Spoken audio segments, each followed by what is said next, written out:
জয় নিতাই, গৌর হরি বল।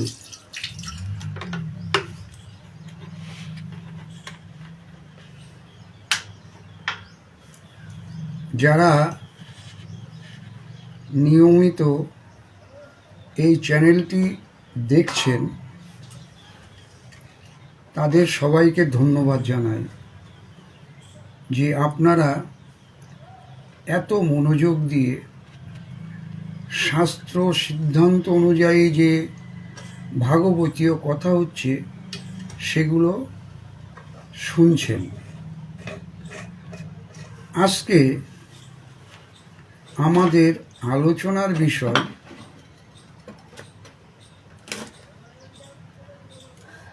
অস্তিত্ব আছে কার, অর্থাৎ সত্তা আছে কার, আর কার অস্তিত্ব নেই। এ বিষয়ে আজকে আমরা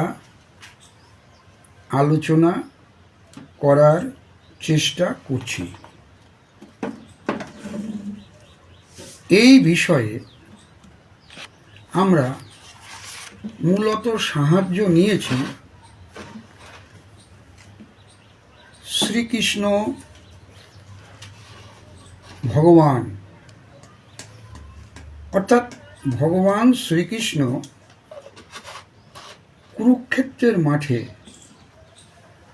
অর্জুনকে যে উপদেশ দিয়েছিলেন, যা সারা পৃথিবীতে গ্রহণযোগ্য হয়েছে, সেই গীতাশাস্ত্রের যে 18টি অধ্যায় আছে আর 700 শ্লোক আছে, তার মধ্যে একটি শ্লোকের সাহায্য আমরা গ্রহণ করব।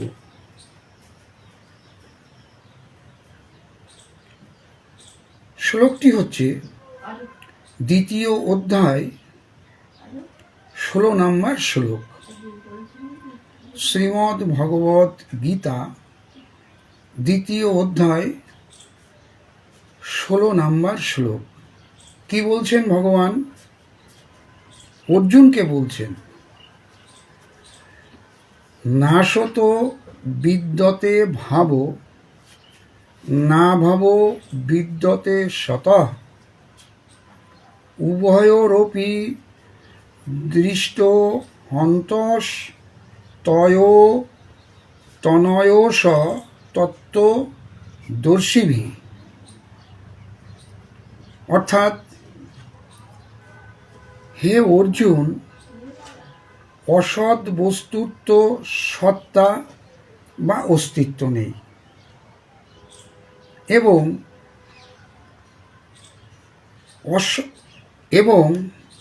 সৎ বস্তুর অভাব বা অনস্তিত্ব নেই।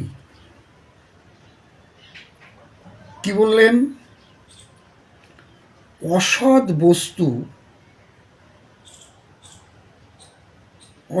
বস্তু তার কোনো সত্তা বা অস্তিত্ব নেই। অর্থাৎ আজ আছে, পিছনে ছিল না, আবার সামনেও থাকবে না। অসৎ বস্তু যেমন আমাদের শরীর, এই শরীরটা কিছুদিন আগে ছিল না, আবার কিছুদিন পরে থাকবে না, এখন আছে। এ হলো অসৎ বস্তু। তারপরে কি বলছেন? সৎ বস্তুর অভাব বা অনস্তিত্ব নেই। অর্থাৎ সৎ বস্তু কি? জীবাত্মা, যাহা পরমাত্মার অংশ।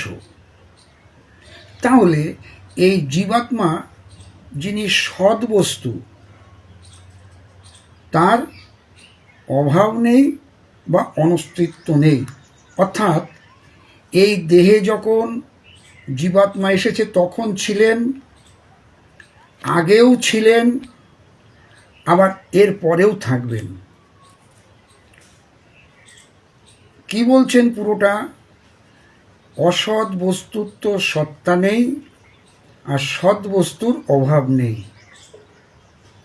এই রূপে এই দুটিরই যথার্থ তত্ত্ব জ্ঞানীগণের দ্বারা উপলব্ধ হয়েছে। এটা কারা উপলব্ধি করতে পারবে? যারা প্রকৃত জ্ঞানী নন, যারা তত্ত্বজ্ঞানী। ঠিক এই কারণেই মহাপ্রভু চৈতন্য চরিতামৃতের মধ্য লীলা 8ম পরিচ্ছেদ 100 নম্বর পয়ারে রায় রামানন্দকে বলছেন, কিবা বিপ্র কিবা ন্যাসী শূদ্র কেনে নয়, যেই কৃষ্ণ তত্ত্ব, এই হলো সেই তত্ত্ব, যেই কৃষ্ণ তত্ত্ববেত্তা সেই গুরু হয়। অর্থাৎ যিনি তত্ত্ব জ্ঞানী তিনি এই সৎ এবং অসৎ বস্তুর উপলব্ধি করতে পারবেন, অন্য কেউ পারবেন না। আজকে এই ভিডিও এখানে আমরা শেষ করব। সবাই ভালো থাকবেন, সবার কৃষ্ণ ভক্তি লাভ হোক। আপনারা ভগবানের কাছে প্রার্থনা করবেন এই অধমও যেন প্রেম ভক্তি লাভ করে কৃষ্ণকে সাক্ষাৎ করতে পারেন। জয় নিতাই, গৌর হরি বল, শ্রী রাধে শ্যাম।